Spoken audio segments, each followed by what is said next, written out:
Guys, what's up? It's me again, Alicia nyo, at nagbabalik ulit para sa ating panibagong video. So ngayon nga po mga minamahal, muli na namang nag-trending itong si Senator Bato de la Rosa. Kasi 'di ba, nagiging issue muli ngayon yung patungkol nga po sa pakikipag-cooperate natin sa International Criminal Court.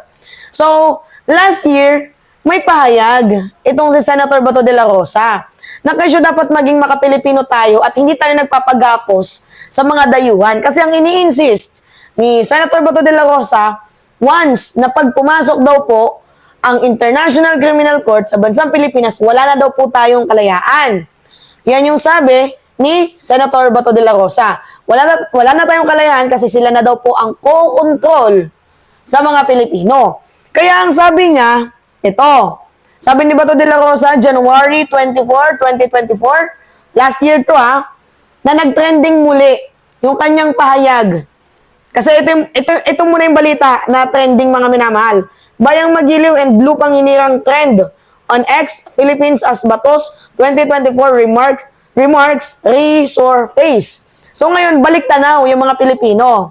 Ang sabi dito, sa kanyang remarks, siguro dapat ang mga Pilipino na ito dapat ay pakantahin natin 1,000 times ng Bayang Magiliw para matuto silang magmahal ng bansa. So, ibig sabihin ni Senator Bato de la Rosa, dapat kumanta daw tayo ng Bayang Magiliw. Like, sumakit yung ulo ko nung sinabi to ni Senator Bato de la Rosa. Kasi, you know, as a Senator of the Republic of the Philippines and madaming Pilipino rin ang iniidolo ka, sinusuportahan ka, pero bakit nanggagaling sa bibig mo na parang wala kang alam sa pambansang awit sa title nito?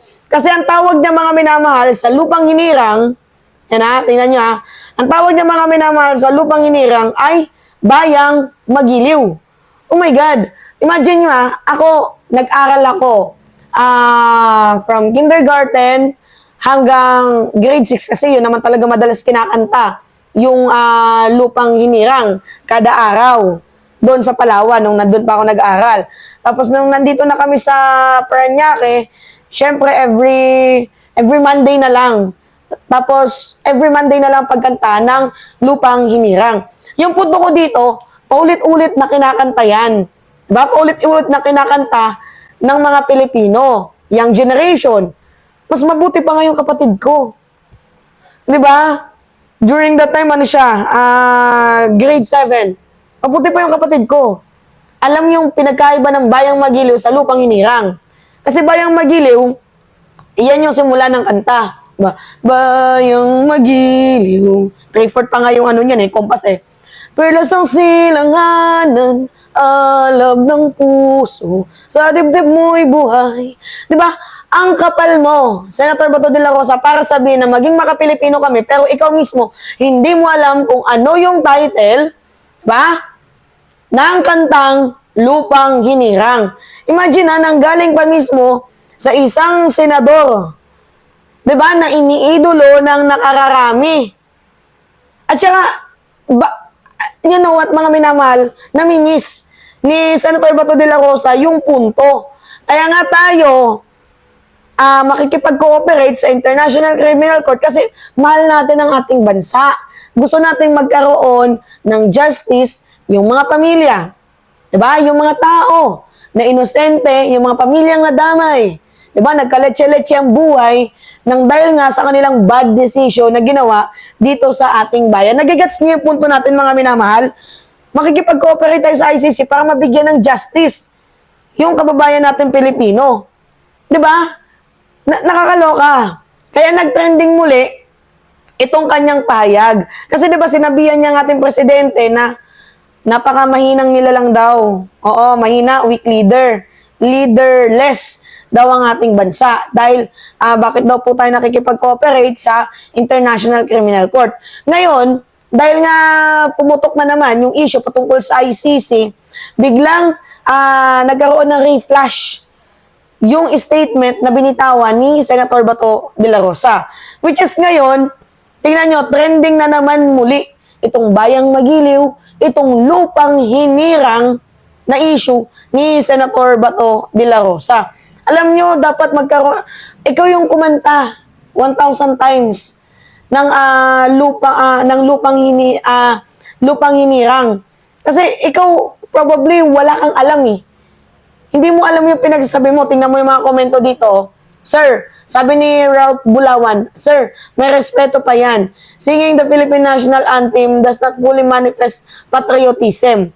Ang pagiging makabayan ay may pagpili ng mga makabayan at hindi makasarili. Marami sa inyo, kaban ng bayan ang inuuna which strongly demonstrate your being makasarili.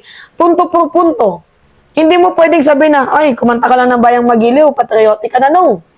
Kasi, tingnan nyo ha, yung ibang mga senador nga, kumakanta ng lupang hinirang. Diba? Kasi yan, sabi ni Bato de la Rosa, kapag kumanta ng bayang magiliw. Anyway, diba, hindi lahat ng senador na kumakanta ng lupang hinirang ay totoo sa bayan. Imagine nyo, may mga senador na kumakanta ng lupang hinirang pero nananakawan ng kaban ng bayan. Tama ba yun? O, ibalik natin. Kumakanta si Duterte ng lupang hinirang pero pinapatay ang mamamayang Pilipino. Tama ba yon? Pagiging makapilipino na ba yon? Di ba? Taba ng utak ng Senator Bato de la Rosa, nakakahiya. Title na nga lang, hindi pa alam. Di ba?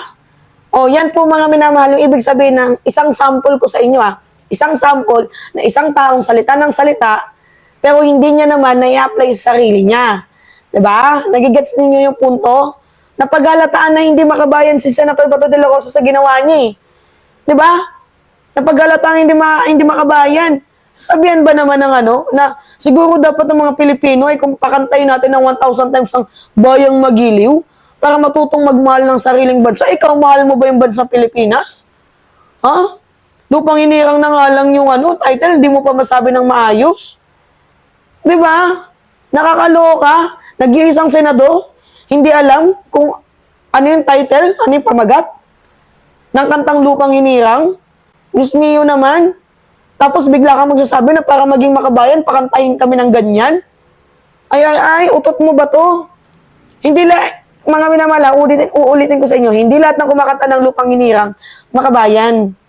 Tingnan mo, itong si Bato de la Rosa, kumakanta ng bayang magiliw, pero hindi alam kung ano yung title ng lupang hinirang. So, masasabi ba natin na patriotic ka? Mahal mo yung bayan? Si Bato, ay si Digong, si Sara, umaawit ng national anthem natin pero ninanakawan ng taong bayan. Oh, nagigets niyo yung punto ko, mga minamahal? Ano ba namang pangungupal to? Lupang hinirang, pero kumakampi sa China? Ay, kakaiba. Diba, hanep yun. Kakanta ka ng lupang hinirang, tapos, pro-China ka? Okay lang na hinaharas? Okay lang na binubuli tayo? Winamater canon tayo? Habang ating mga seamen, hirap na hirap. Tapos kayo, tanggap ng pera, mga Manchurian candidate kayo, di umano? Ang sabi? Diba, nagigets niyo yung punto natin, mga minamahal? Diba nakakaloka? Imagine nyo na lang yan, Tangin na nito, diba, de la Rosa, napaka-upal. Oh, trending ka na naman ngayon. Alam nyo, less talk, less mistake. Diba? Masyado lang kasing gina-justify ni Bato de la Rosa na dapat maibalik yung pamilya ng mga Duterte or else wag papasukin yung ICC kasi isa siya mismo sa mga natatakot. Kasi alam niya, bibigyan siya ng warrant of arrest eh. Alam niya na madadali siya kaya ganyan na yung kanyang pinagsasabi na, ay, mahina yung presidente kasi pinapasok ang ICC. Kamu takot, yun yung totoo. Takot. Diba? Kasi kung wala ka namang kasalanan, bakit ka matatakot? Diba? Wala kang ginawang kasalanan, bakit ka matatakot? Nagigets ninyo, ang tapang-tapang mo noon eh. Ang tapang nga tao. Tapos ngayon, diba? Basta pa tayo ng comment dito. Bakit kaya hindi muna ikaw yung kumanta ng pambansang awit natin ng 1,000 times? Kasi hanggang ngayon, hindi mo alam ang pamagat ng pambansang awit natin. Hindi bayang magiliw, kundi lupang hinirang. Di ba nakakaloka itong si Mr. Bato? Kantayin mo yan sa harap ng China, tingnan natin kung talagang makataka at makapili Pino. Alright, mga minamahal? Anyway, it's me again, Alicia nyo. click nyo lang yung subscribe at hit nyo yung notification bell. Mag-comment din kayo at like and share na din para maging updated kayo sa ating susunod na video. Again, ingat mga kababayan.